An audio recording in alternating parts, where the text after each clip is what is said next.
Мыйзамын колго чымчылбай, мыкаачы жүрө чынчылдай. Кор болду кыргыз кыздары, кыйылып өмүр кырчындай. Бакырып байкуш кор болуп, баратат кыздар кордолуп, булгашып сүттөй жашоосун, бузуку жүрөк колдонуп. Уктасаң ыйлуу таң атат, уютуп жүрөк канатат, зордолуп эже карындаш, заманын кайда баратат.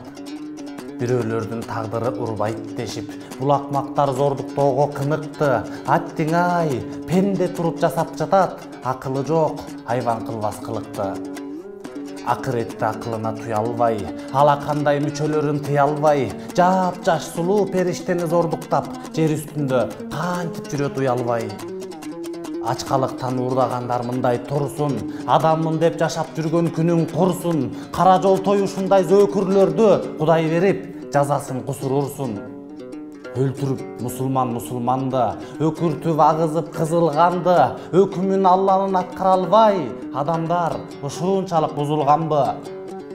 Өмүрүбүз ушунчалык кысылганбы? Өз көз менен көрдүк го кысымдарды, өкүнүчтүү өлүмдөн коркпой калдык, өчү бардай зордуктап кыз уланды.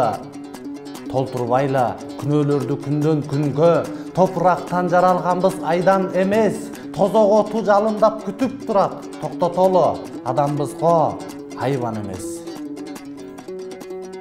Чындык өлбөй чыркырайт, акындарың бар болсо, жетет кыргыз максатка жаратканым жар болсо. Урматтуу көрөрмандар, эгер сиздерге биздин бар чындыкты ыр кылып жеткизгенибиз жаккан болсо, жана бизди колдойм десеңиздер, лайк басып, комментарий жазып, биздин Patreonго катталыңыздар.